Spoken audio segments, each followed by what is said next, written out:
हरिओम प्रिय दर्शकों, यदि आपकी धनु राशि या धनु लग्न है तो इस वीडियो को बहुत ध्यान से देखिएगा, समझिएगा। इस वीडियो में हम समझने वाले हैं सूर्य राशि परिवर्तन प्रभाव को। 16 जुलाई 2025 को ग्रहों के राजा सूर्य का परिवर्तन कर्क राशि पर होने जा रहा है, जो कि चंद्रमा की राशि है। कर्क राशि पर सूर्य 16 जुलाई से लेके 16 अगस्त तक गोचर करेंगे।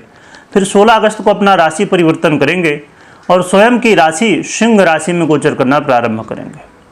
तो ये एक महीने का समय जो रहने वाला है, तो इस सूर्य का गोचर काल आपके लिए राजयोग देगा या दुर्योग देगा, क्या प्रभाव देगा, अच्छा बुरा, क्या उपाय करने होंगे, क्या ग्रह स्थिति है, हमें जो फल मिलना उसके पीछे क्या कारण है, इसे सभी कुछ हम विस्तार से समझेंगे। वीडियो को बहुत ध्यान से देखिएगा और पूरा देखिएगा।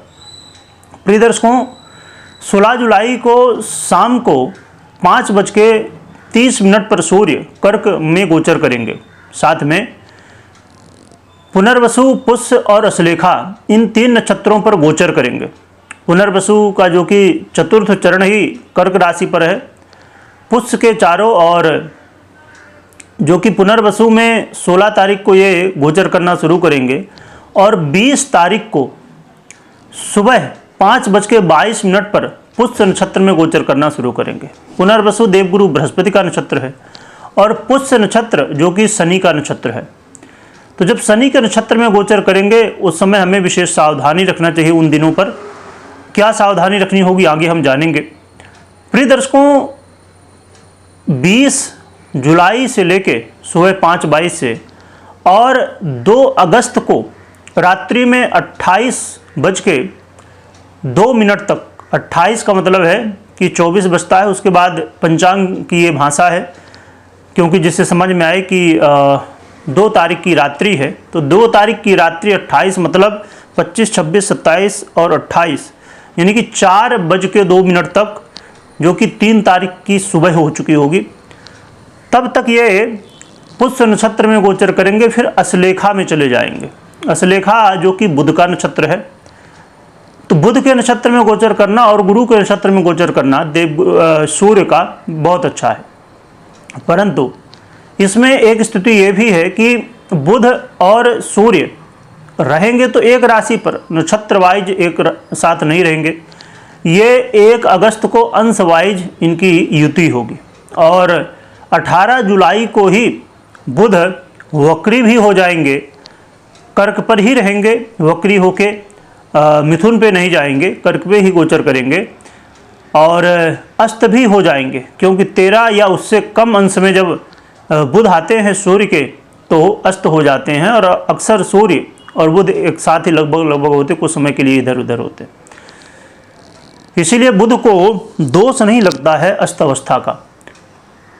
इसलिए आप ये ना सोचें कि बुध अस्त हो जाएंगे, क्योंकि बुध और सूर्य जब एक साथ होंगे तो ये बनेगा बुधादित्य योग, जो कि आप अक्सर सुनते हैं।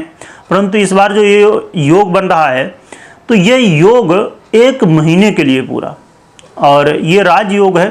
क्या फल देगा, क्योंकि ये जो राजयोग है धन वालों के लिए आपके अष्टम भाव में बनने जा रहा है, जो कि सूर्य बहुत ही अच्छे ग्रह हैं, आपके भाग्येश कहलाते हैं, परंतु ये अष्टम भाव में योग बनने जा रहा है। और बुध जो कि आपके व्यापार और कर्म के अधिपति हैं, तो ये अष्टम भाव में आ जाएंगे, आपके दाम्पत्य जीवन के अधिपति। तो अब कैसा प्रभाव देंगे ये हम समझ लेते हैं। प्रिय दर्शकों, ये गोचर काल जब गुरु के नक्षत्र में होगा उस समय ठीक है, परंतु शनि के नक्षत्र में ठीक नहीं कहा जाएगा, और फिर जब बुध के नक्षत्र में होगा तो फिर स्थितियां बहुत बढ़िया कहलाएंगी। क्या कैसा होगा ये समझते हैं। यहाँ पर यदि आप जॉब करते हैं या व्यापार करते हैं, 2 में से एक कोई ना कोई करते होंगे, तो व्यापार या जॉब, तो दोनों में आपको 2 अगस्त तक सावधान रहने की आवश्यकता है। व्यापार में भी और जॉब में भी उतार चढ़ाव आएगा और कुछ न कुछ रुकावटें, क्योंकि यहाँ पर अष्टम भाव में जो कि ये राजयोग बनने जा रहा है, परंतु अष्टम भाव में है, और बुध भी धनु वालों के लिए उतना अच्छा फल देने वाले नहीं माने जाते, जो कि सूर्य बहुत अच्छा माना जाता है फल। विशेषकर प्रारंभिक दौर में जो 16 से 20 तक जब गुरु के नक्षत्र में रहेंगे तो उस समय तो चीज़ें एक बार ठीक कही जा सकती हैं, सामान्य कही जा सकती हैं। परंतु जब शनि के नक्षत्र में होंगे 20 से लेके 2 अगस्त तक, उस समय विशेष सावधान रहना है। फिर 2 अगस्त की रात्रि और 3 अगस्त की सुबह से जब आ जाएंगे सूर्य यहाँ पर, तो उसके बाद आपके लिए ये एक ऐसा अवसर बन जाएगा, खासकर जो लोग व्यापारी हैं उनको तो और भी ज़्यादा चांस होते हैं, क्योंकि अब नौकरी में जैसे किसी की सैलरी फिक्स है तो उसमें कितना बदलाव आएगा। आपके पास कोई ना कोई ऐसा सोर्स होना चाहिए जिससे आप इनकम एक्स्ट्रा कर सकते हैं, ऐसा चांस हो। अब जैसे कुछ लोगों का ऐसा रहता है जॉब में कि काम यदि ज़्यादा किए तो उनको एक्स्ट्रा मिल जाएगा या बोनस मिल जाएगा या बहुत सारी चीज़ें। तो इस तरह यदि अवसर है आपके लिए तो अचानक धन लाभ की स्थितियाँ बनेंगी 3 अगस्त से लेकर 16 अगस्त तक। तो अचानक धन लाभ हो सकता है। व्यापारियों को इस चीज़ का विशेष लाभ होता है, क्योंकि अचानक इसमें व्यापार में उतार चढ़ाव होता है। तो इसमें अचानक आप देखेंगे कि जहाँ समस्याएं पहले दिख रही थी स्टार्टिंग में, तो वही सब चीज़ें फिर अब आपके ग्रोथ में देखने को मिलेंगी। परंतु ये मैरिज लाइफ के लिए गोचर अच्छा नहीं है।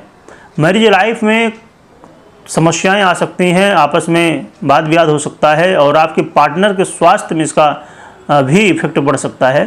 तो आप तो अपने पार्टनर के स्वास्थ्य का ध्यान रखिए, लाइफ पार्टनर जो हैं आपके पति या पत्नी, और वाद विवाद से बचने की कोशिश करिए।